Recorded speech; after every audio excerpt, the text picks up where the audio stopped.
আমরা সবাই জানি ডিসেম্বরের একেবারে শেষের দিকে এসে 31st নাইট উদযাপন হয়ে থাকে এবং এর সাথে আমাদের তরুণরা অনেক ঘনিষ্ঠভাবে জড়িয়ে যাচ্ছে, মিশে যাচ্ছে, এই কালচারের সাথে মিশে একাকার হয়ে যাচ্ছে। ও মুসলমানের সন্তান, 31st নাইট আপনাকে উদযাপন করতে হবে, নববর্ষ আপনাকে উদযাপন করতে হবে।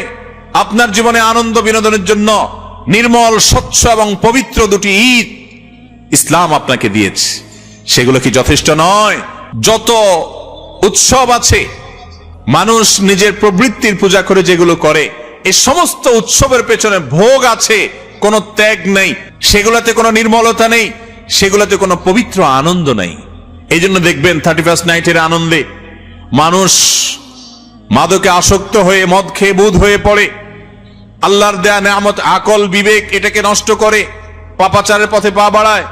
এখানে কোনো সামাজিক মূল্যবোধ বলতে কিছু থাকে না, গরিব দুঃখীকে দান করার বিষয় থাকে না, শুধু ভোগ করো, ভোগ করো, ভোগ করো। যত নববর্ষ আছে সব নববর্ষ মানে তুমি ভোগ করো, এখানে ত্যাগের কোনো শিক্ষা নাই। নববর্ষ বা বছরের নতুন দিনটাকে বিশেষভাবে উদযাপন করে আনন্দ ফুর্তি করে কাটানো, এটা অগ্নিপূজকদের কাজ। তারা নাইরোজ পালন করত। নাই ফার্সিতে মানে নতুন, রোজ মানে দিন। নাইরোজ মানে হলো নতুন দিন, তার মানে বছরের প্রথম দিন। এটা তারা পূজা করত। সেখান থেকে এই ফরম্যাটটা বিভিন্নভাবে চেঞ্জ হতে হতে এখন সেটা 31st নাইট বা নিউ ইয়ার উদযাপন নামে আমাদের কাছে আসছে। ও মুসলমানের সন্তান, আপনি তো এত কাঙ্গাল না, আপনার সংস্কৃতির মধ্যে কোনো অভাব নাই। আপনার জীবনের প্রত্যেকটা ক্ষেত্রে কোরআন এবং হাদিস সুস্পষ্ট নির্দেশনা আপনাকে দিয়েছে। আপনি অন্য কারোর কালচার যদি ধার করে আনতে হয়, তাহলে মনে রাখতে হবে আপনি কেমন যেন আপনি সমুদ্রে পড়ে থেকে পানি পানি করে চিৎকার করছেন। মনে রাখবেন, ইরানের অগ্নিপূজকরা তারা বছরের প্রথম দিনটাকে উৎসব হিসাবে, ধর্মীয় উৎসব হিসাবে উদযাপন করতো। আপনি বলবেন আমি তো এটা ধর্ম হিসাবে করি না। ভাই, এটা ধর্মের জিনিস। 31st নাইট উদযাপন করার এই সংস্কৃতি ধর্ম থেকে এসেছে। সেটা অগ্নিপূজকরা, প্যাগানরা, তাদের থেকে এসেছে। ইতিহাস খোলেন, পড়েন, গুগলে সার্চ দিলেও পেয়ে যাবেন। অগ্নিপূজকরা বছরের প্রথম দিনটাকে নাম দিয়েছে নাইরোজ। ফার্সিতে নাইরোজ মানে বুঝেন, ন্যায় মানে নতুন, রোজ মানে কি? রোজ মানে দিন, নাইরোজ মানে নতুন দিন।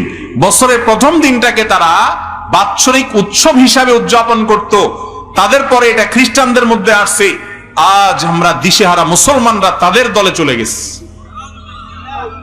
এগুলোর বিরুদ্ধে আলেমরা সংগ্রাম করে যাচ্ছেন, এই সমস্ত কুসংস্কারের বিরুদ্ধে। আমাদের বিজ্ঞান মনস্করা আবার এরকম একটা আমদানি করে লই আইছে, কয় বছরের প্রথম প্রহরে ফুর্তি করলে সারা বছর ভালো যাবে। মাহফিলে আসি ওয়াজ শুনতেছেন, আবার পয়লা বৈশাখ 31st নাইটের ঠুসঠাস করবেন। যারা এখনো নিয়ত করে বসে আছেন, একটু নিজের বিবেককে জিজ্ঞাসা করেন, ভালো এবং মন্দের মালিককে? আপনি ওই দিন বাজি ফুটাইলে, আতশবাজি ফুটাইলে যদি আপনি ভালো থাকতেন, তাহলে দুনিয়াতে আর কোনো ভালো থাকার জন্য কাজ করা লাগতো না। ওই দিন শুধু পটকা কিনে সবাই মিলে ফুটাইলে কাম হয়ে যেত। আসলে কি তাই? এগুলা যারা করে এদের বেশিরভাগই দেখেন আরো বেশি অশান্তিতে থাকে, মানসিক যন্ত্রণা, কষ্টে থাকে। ঠিক না বেঠিক? শান্তি দেওয়ার মালিক কে? আল্লাহ রাব্বুল আলামিন। আপনার আমার প্রিয় নবী সাল্লাল্লাহু আলাইহি সাল্লাম সেই 1450 বছর আগে সাবধান করে গেছেন, লা তাত্তাবিউন্না সুনানা মান কানা ক্বাবলাকুম শিবরান বিশিবরিন ওয়া যিরাআন বিযিরা।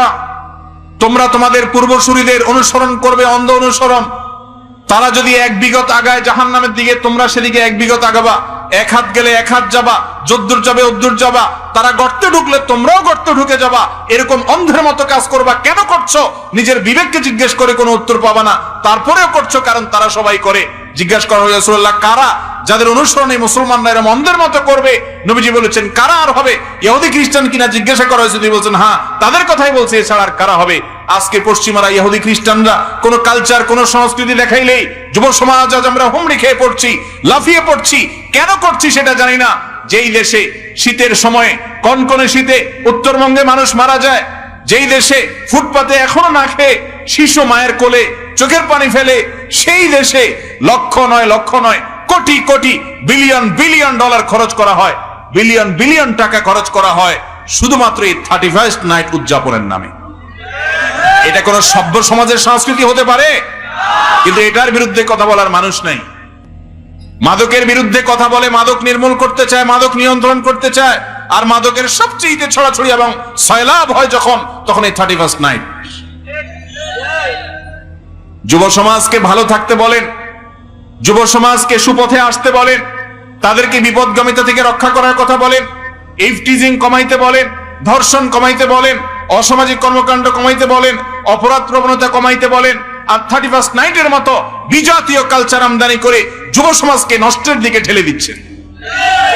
এভাবে কোনোদিন সমাজ সুন্দর পথে আসতে, আমরা যারা এগুলোকে উইশ করছি, আবারও শুনে রাখেন, এগুলো পেগান প্রকৃতি পূজারী অগ্নি পূজকদের কাজ। মুসলমান কখনো বিধর্মীদের কালচার ধার করে আসার প্রয়োজন নাই। আপনি মিসকিন নন, আপনি সমৃদ্ধ, আপনি সচ্ছল। যে কালচার আপনাকে মুহাম্মদুর রাসূলুল্লাহ দিয়ে গেছেন, বছরে 2টা উৎসব দিয়ে গেছেন, সেই উৎসবের শিক্ষাটা একটু দেখেন। ঈদুল ফিতরে আপনি আগে গরিবের ঘরে সাদকাতুল ফিতর পৌঁছান, তারপর ঈদগাহে গিয়ে আনন্দ করেন। আমার রাসূল সাল্লাল্লাহু আলাইহি সাল্লাম শিক্ষা দিয়েছেন, আগে ত্যাগ করেন, তারপরে ভোগ করেন। কোরবানির পশু জবাই করেছেন, আরেকটা ঈদ, ঈদুল আজহা, সেখানে কোরবানির পশু গোশত গরিবের বাসায় পৌঁছান, আপনিও খান, ত্যাগ করেন, তারপরে ভোগ করেন। এ হলো ইসলামের শিক্ষা। আর এই সমস্ত 31st নাইটের কালচারের শিক্ষা হলো ভোগ করো, ভোগ, আতশবাজি করো, ফুর্তি করো, বদমাইশি করো, হারামের ভিতরে হাবুডুবু খাও, নেশায় বুধ হয়ে যাও, হোটেলের বিভিন্ন প্যাকেজ আছে সেগুলো বুকিং দাও, পাগল এবং উম্মাদের মতো ভোগ করতে থাকো। ত্যাগের কোন শিক্ষা 31st নাইটে আছে? এই সমস্ত উৎসবে আছে? এমনিতেই যুব সমাজ আজ বিভ্রান্ত, এমনিতেই মোরালিটি নাই, এমনিতেই নীতি নৈতিকতা নাই, এমনি দিশেহারা, অস্থির, তারা কোনো পথ নির্দেশ পাচ্ছে না। আমাদের এই প্রাণের যুবকদেরকে যদি আবারও ভোগবাদী করে তোলা হয়, এমনি ভোগবাদের মধ্যে গোটা সমাজ হাবুডুবু খাচ্ছে, সেখানে ভোগের জন্য যদি আবার দিবস ঠিক করে, আনুষ্ঠানিকতা ঠিক করে যুবকদেরকে যদি জাহান্নামের দিকে ঠেলে দেওয়া হয়, এই সমাজের মানুষের মধ্যে মনুষ্যত্ব থাকবে না, সব পশুতে পরিণত হবে।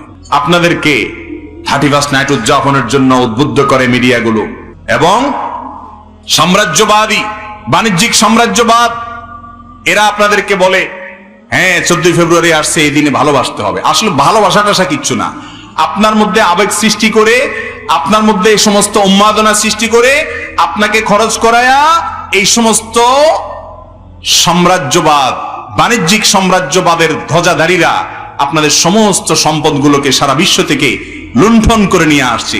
কোটি কোটি বিলিয়ন বিলিয়ন ডলারের বিজনেস তাদের। আপনার কি লাভ? পকেটে পয়সা খরচ। আর কি লাভ? ইমানি চেতনাকে ভোঁতা করে আপনাকে ধোঁয়াশাপ করে দেওয়া হচ্ছে। এগুলা কোন মুসলমানের কালচার হতে পারে? এগুলোর বিরুদ্ধে আমরা সংগ্রাম করব তো ইনশাআল্লাহ। এই দেশে মুসলমানদের নিজস্ব সংস্কৃতি আছে না নাই? বছরে 2টা উৎসব আল্লাহ রাসূল আমাদেরকে দিবেন না, দেন নাই?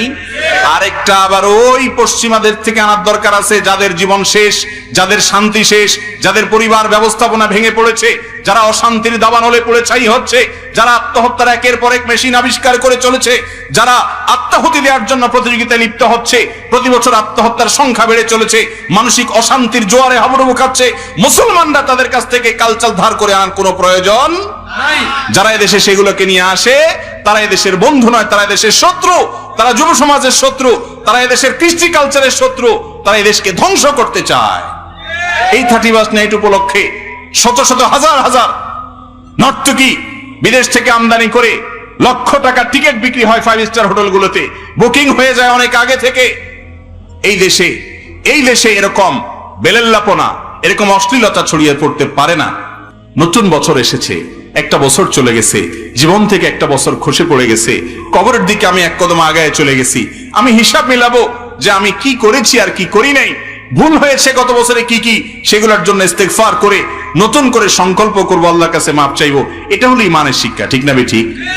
আরে সব নতুনে খুশি হওয়া এটা পাগলের কাজ হতে পারে, কোনো সুস্থ মস্তিষ্কের মানুষের কাজ হতে পারে না। একজন মানুষের ফাঁসির কাষ্ঠের ঝোলার জন্য ঘোষণা হয়ে গেছে, মৃত্যুদণ্ড ঘোষণা হয়ে গেছে।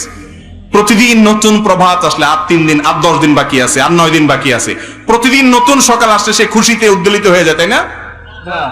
আরে ভাই, এক এক দিন নতুন সকালে আসা মানে হলো তার আতঙ্ক বাড়া, কারণ তার মৃত্যুর দিকে, তার ফাঁসির কাষ্ঠের দিকে সে এগিয়ে যাচ্ছে। নতুন, সব নতুনকে এনজয় করতে হয় না, কিছু নতুন আছে ভয়ঙ্কর, কিছু নতুন আসে যেই নতুন দেখে নিজের চেতনাকে শানিত করতে হয়, নিজের চেতনাকে জাগ্রত করতে হয়, নতুন করে ভাবতে শিখতে হয়। মুসলমানের সন্তান, আপনি এত অবিবেচক হতে পারেন না, এত উন্মাদ হতে পারেন না, এত মাতালের মতো যা পাবেন তা নিয়ে লাফাতে পারেন না। কি করছেন একবার নিজের বিবেককে জিজ্ঞাসা করুন। ভাইরা আমার, আমরা সবাই মৃত্যুর পরোয়ানা প্রাপ্ত, মানে মৃত্যু হবে ঘোষণা দেওয়া হয়ে গেছে, কুল্লু নাফসিন যায়কাতুল মাউত। অতএব আমাদের এক একটা বছর যাচ্ছে মানে কবরের দিকে এক একটা কদম আগায় যাচ্ছে, এক একটা কদম আগায় যাচ্ছে। একটা বছর চলে যাচ্ছে মানে হলো আমার জীবন থেকে একটা বছর খসে পড়ে গেল, একটা সময় চলে গেল, একটা সুযোগ হাতছাড়া হয়ে গেল। নড়ে চড়ে বসার কথা আমলের জন্য। আল্লাহ তাআলা আমাদেরকে সেরকম বিবেচনা বোধ সম্পন্ন মুসলমান হওয়ার তৌফিক দান করুন। এই 31st নাইট, এই সংস্কৃতি কোন মুসলমান, কোন বিবেকবান, কোন যুক্তিপন্থী মানুষের কাজ হতে এ উপলক্ষে সমস্ত কিছুকে আমরা বর্জন করবো তো ইনশাআল্লাহ। নাকি এ উপলক্ষে টিভিতে কি কি অনুষ্ঠান আছে খুঁজে খুঁজে সেগুলো দেখবেন? হ্যাঁ, কোনো কিছু উইশ করবেন না তো ইনশাআল্লাহ। আল্লাহ তাআলা আমাদের ঈমান আমলকে হেফাজত রাখার তৌফিক দান করুন। আমরা প্রকৃতি পূজারী, অগ্নি পূজারীদের অনুসারী নই, আমরা মুহাম্মদুর রাসূলুল্লাহ সাল্লাল্লাহু আলাইহি সাল্লামের অনুসারী।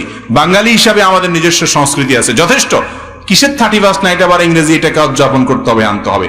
মুসলমানদের মধ্যে আজ এটা মহামারীর মতো ছড়িয়ে পড়েছে। আমরা এগুলোকে এখন আর পাপ মনে করি না, এগুলো অপরাধ। মান তাশাব্বাহা বিকওমিন ফাহুয়া মিনহুম, আবু দাউদের হাদিস। নবী সাল্লাল্লাহু আলাইহি সাল্লাম বলেছেন, কোন বিজাতির সাদৃশ্য গ্রহণ করলে, তাদের কালচারের অনুকরণ করলে আপনি তাদের দলে চলে যান। অতএব বেঁচে থাকবো তো ইনশাআল্লাহ।